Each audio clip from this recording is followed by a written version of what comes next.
सगळे जो केंद्रबिंदू ठरलेला आहे नीटच्या पेपर फुटीचा, बरोबर आहे, याचं आयोजन करणं जरी केंद्रातल्या सरकारच्या हातात असलं तरी आपला महाराष्ट्र यात कुठेच कमी नाहीये. कारण महाराष्ट्रात सुद्धा पुण्यामध्ये दर 6-6 महिन्याला एमपीएससी ची पोरं आंदोलन करतायत.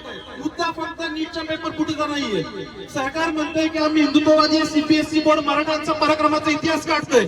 म्हणजे नीट पासून जिल्हा परिषद शाळेपर्यंतचा जो मुद्दा आहे या प्रत्येक मुद्द्यासाठी सरकार जबाबदार आहे. नीटच्या पेपर फुटीचा फक्त मुद्दा येत नाहीये, एमपीएससीचा मुद्दा वयवाढीसाठी दर 6-6 महिन्यांनी पोरं आंदोलन करतायत. नीटसाठी जंतर मंतरला पोरं आंदोलन करतायत तर म्हणतात तुम्ही सरकारकडे गेलेलो नाही. 20 दिवस सरकारने दिले, सरकारचा कुठला प्रतिनिधी त्यांच्याकडे बोलणी करायला गेला? जेव्हा यांनी ठरलं की आम्ही संसदेवरती जाऊ तेव्हा तुम्हाला आंदोलन तीव्र झालेलं दिसलं. अरे एवढंच काय, काल झालेली घटना, जसा देशाला पंतप्रधान नेतृत्व करणारा असतो तसा देशासाठी विरोधी पक्षनेता सुद्धा महत्वाचा असतो. आणि त्या विरोधी पक्षनेत्याला तुम्ही अगदी लहान पोरांना जसं मारतात, जसं उचलून नेतात, तसं राहुलजी गांधींना नेलंय. म्हणजे तुम्ही त्यांना तरी किंमत द्या, नका सामान्य माणसाला किंमत देऊ, किंवा त्यांना तरी किंमत द्या. अरे एवढं काय, चला दिल्ली आपण लांब सोडू, नीटचा पेपर लांब सोडू, शहापूर तालुक्यामध्ये असलेल्या तापूरमाळ सारख्या ठिकाणी जिल्हा परिषद शाळेची भिंत तरी राहिली आहे का? म्हणजे केंद्रातला मुद्दा असू दे, राज्यातला मुद्दा असू दे, नाही तालुक्यातला मुद्दा असू दे, सरकार एवढं कठोर झालेलं आहे की आपला आवाज त्यांच्यापर्यंत पोहोचत नाहीये. आणि त्यांचा आवाज पोहोचण्यासाठी शहापूर तालुक्यातले सगळे समाज बांधव जमलेत.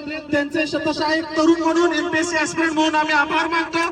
आणि त्याचबरोबर भगतसिंगांच्या फक्त 2 ओळी आहेत, या मला फक्त या सरकारला सांगायच्या आहेत. सरफरोशी की तमन्ना अब हमारे दिल में है, देखना है दम कितना बाजू है कातिल में है. जय हिंद, जय महाराष्ट्र.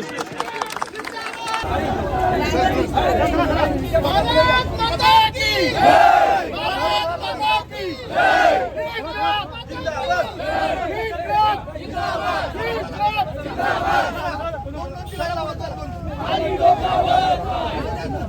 आपल्यासोबत मोर्चामध्ये सामील झालेले नागरिक आहेत, आपण त्यांच्या प्रतिक्रिया घेऊयात. मोर्चामध्ये आज तुम्ही सामील झाला आहात, याच्या मागचा तुमचा उद्देश काय होता, की तुमची प्रतिक्रिया काय? बघा, आपण जंतर मंतरवरती बघितलं असेल का ज्या पद्धतीने मुलांना त्यांच्यावरती अत्याचार करण्यात आला किंवा मुलींना ज्या, म्हणजे आपण बघा आपल्या हिंदू धर्मामध्ये तर आपण यांना निवडून कशाला दिलं होतं? आपण यांना निवडून दिलं यांचा आपण यांचा आदर केलेला आहे आपण, बरोबर. आता मग यांनी जनतेचा आदर करायला पाहिजे ना. आज आपण समजा हिंदू धर्मामध्ये ते हिंदू म्हणतात ना, आता आपण पण सगळे हिंदूच आहोत ना, आम्ही काय वेगळ्या कुठून आलो का? आम्ही पण हिंदूच आहोत.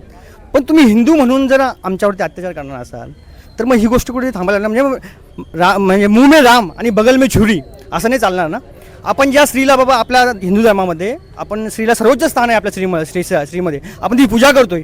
आणि दिल्ली पोलिसांनी काय केलं, म्हणजे आपण व्हिज्युअल्स बघितले असतील, त्याच्यामध्ये काय दाखवलं आहे, त्या तुम्ही स्त्रियांना कुठेही कसंही मारलं आहे. तर मग हे आपलं तर सरसरणार नाही का? म्हणजे आम्ही तुम्हाला निवडून दिलं, कशाला निवडून दिलं होतं आणि तुम्ही आता करताय काय? मग हा प्रश्न विचारण्यासाठी आम्ही आज इथं जमलेलो आहोत.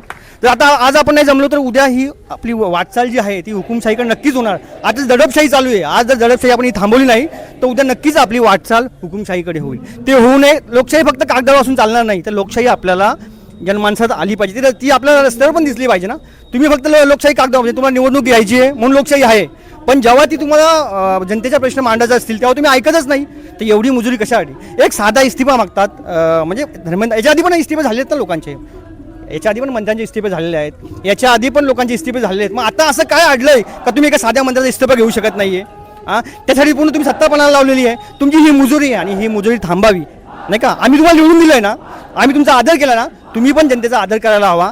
ह्या तुम्ही आदर करत नाहीत म्हणून आज आम्ही इथे आलेलो आहोत.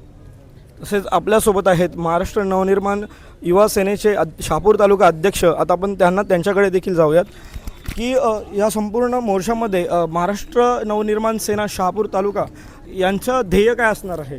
नक्कीच महाराष्ट्र नवनिर्माण सेना, आमचे सगळे पदाधिकारी, आम्ही सगळे झेंडा बाजूला ठेवून या मोर्चामध्ये सहभागी झालो आहोत. आणि का सहभागी झालो आहोत ते आपण बघतोय.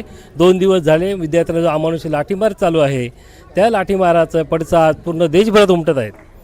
आणि लाज वाटेल सांगायला की आपल्या स्त्रिया, नंतर आपल्या ज्या मुली, डॉक्टर्स यांना तुम्ही मारताय, त्यांना विचारताय तुम्हाला कोणी पाठवलं. म्हणजे याचा अर्थ की तुम्ही पक्ष करून आणि हिंदू करून सर्व समाजाला गृहीत धरून आणि तुम्ही तुमची हुकुमशाही चालवण्याचा प्रयत्न चालू आहे.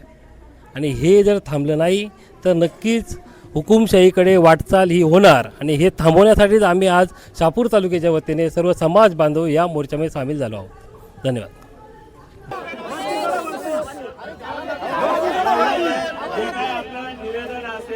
ते तात्काळ शासनापर्यंत पोहोचण्याची कारवाई आम्ही आमच्या प्रशासकीय स्तरावर या ठिकाणी करू.